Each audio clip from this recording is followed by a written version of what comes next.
जय हिंद दोस्तों, स्वागत है आपका इस वीडियो में। और आज के इस वीडियो में हम भारत पर समय समय पर हुए विदेशी आक्रमणों के बारे में जानेंगे। इसके अंतर्गत हम सबसे पहले भारत पर ईरानी आक्रमण को देखेंगे, उसके बाद हम भारत पर यूनानी आक्रमण को देखेंगे। अगर बात की जाए ईरानी आक्रमण की, तो सर्वप्रथम भारत पर विदेशी आक्रमण ईरान के खमनी वंश के शासकों ने किया, जिसमें साइरस ने भारत पर आक्रमण किया, लेकिन उसका यह प्रयास सफल नहीं हो पाया। साइरस के ही उत्तराधिकारी दारा बहु, या जिसे दारा प्रथम हम कह सकते हैं, उसने सिंधु नदी के तटवर्ती इलाकों को जीता। इस प्रकार हम कह सकते हैं कि सर्वप्रथम सफल ईरानी आक्रमण दारा प्रथम के द्वारा भारत पर किया गया, लेकिन दारा प्रथम के ही उत्तराधिकारी दारा तृतीय को सिकंदर के द्वारा 331 ईसा पूर्व में पराजित करने के साथ ही भारत पर ईरानी अधिकार लगभग समाप्त हो गया। अब आइए जानते हैं भारत पर ईरानी आक्रमण के क्या कुछ प्रभाव रहे। तो क्षत्रप शासन प्रणाली का विकास हुआ, पहला शक और कुषाण वंश के समय। दूसरा, अभिलेख उत्कीर्ण करने की प्रथा का विकास हुआ। ये ईरानी आक्रमण के प्रभावों के रूप में देखा जा सकता है। भारत में अभिलेख उत्कीर्ण करने की प्रथा की एक तरीके से शुरुआत हुई और उसका विकास हुआ। ईरानियों की अरमाइक लिपि का भी प्रचार प्रसार हुआ भारत में। जब ईरानी आए तो उनकी लिपि भी का भी भारत में प्रचार प्रसार हुआ। पश्चिमोत्तर भारत में जो सिंध और पाकिस्तान वाले क्षेत्र में खरोष्ठी लिपि का विकास हुआ, जो दाईं से बाईं ओर लिखी जाती थी। समुद्री मार्ग की खोज ने विदेशी व्यापार को प्रोत्साहन दिया। ईरानियों के आक्रमण से भारत में समुद्री मार्ग की खोज हुई और जिससे विदेशी व्यापार को प्रोत्साहन मिला। स्थापत्य कला पर ईरानी प्रभाव दिखता है, विशेषकर मौर्य वास्तुकला पर हम ईरानी वास्तुकला का प्रभाव या ईरानी शैलियों का मौर्य वास्तुकला में दिखाई पड़ता है। दोस्तों, यह था ईरानी आक्रमण और उसका प्रभाव। उसके बाद हम यूनानी आक्रमण की बात करते हैं। अगर यूनानी आक्रमणों में सर्वप्रथम हमें सिकंदर के आक्रमण को ही ध्यान में रखना है और इसी से रिलेटेड क्वेश्चन हमें मेंस में पूछा जा सकता है।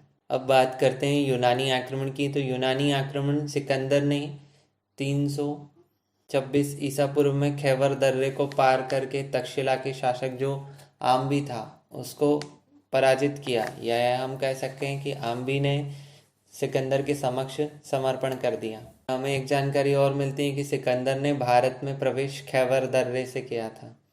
उसके बाद सिकंदर का दूसरा प्रसिद्ध युद्ध झेलम नदी के तट पर राजा पोरस के साथ हुआ, जिसको हम बितिस्ता के युद्ध या हाइडेस्पीस के युद्ध के नाम से भी जानता है। और इसमें पोरस पराजय हुई और पोरस का जो राज्य था झेलम और चिनाब नदी के बीच में पड़ता था। लेकिन ऐतिहासिक स्रोतों से यह भी ज्ञात होता है कि जो पोरस ने सिकंदर का डटकर सामना किया। बाद में पोरस को उसका राज्य सिकंदर के द्वारा लौटा दिया जाता है।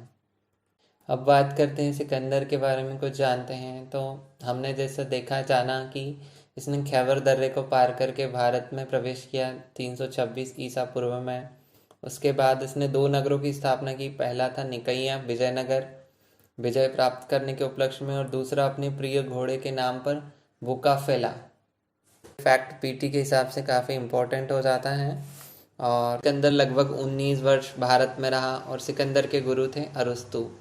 और अंततः सिकंदर भारत में अपने विजित प्रदेशों को या अपने जीते हुए क्षेत्रों को अपने उसके सेनापति फिलिप को सौंपकर वापस लौट जाता है। अब आइए जानते हैं सिकंदर के आक्रमण के स्वरूप भारत पर क्या कुछ प्रभाव पड़े। इसमें पहला है, भारत और यूरोप को निकट आने का अवसर मिला। दोनों के मध्य सांस्कृतिक और व्यापारिक संबंध मजबूत हुए। उसके बाद भारत का अभियान, सिकंदर ने भारत में 4 विभिन्न क्षेत्रों में स्थल और जल मार्ग खुले। भारत और यूनान के बीच विभिन्न क्षेत्रों में प्रत्यक्ष रूप से संपर्क की स्थापना हुई। चौथा, अगर हम देखते हैं तो पश्चिमोत्तर भारत में अनेक छोटे छोटे राज्यों का उदय हुआ या एकीकरण हुआ। सिकंदर के इतिहासकारों से मूल्यवान भौगोलिक विवरण एवं तिथि सहित इतिहास की हमें प्राप्ति होती है। ये रहा पांचवा। और अंतिम है, मुद्रा निर्माण की कला भारत ने सीखी सिकंदर के आक्रमण के प्रभावों के रूप में।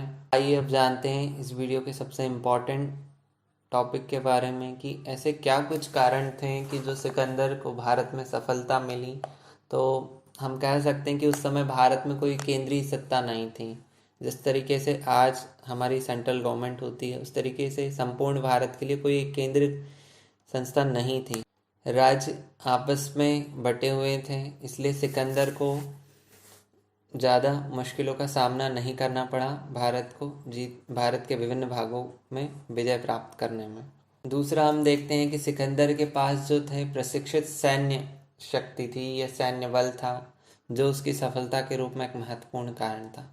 अगर सिकंदर की सफलता के रूप में अगर हम देखें, कारण हमें और नज़र आता है कि भारतीय सहायता भी उसे मिली। शशिगुप्त आम्बी जिसने उसकी अधीनता स्वीकार की थी, संजय जैसे शासकों ने उसको सक्रिय सहयोग प्रदान किया, जिससे भी उसकी भारत में राह आसान हुई।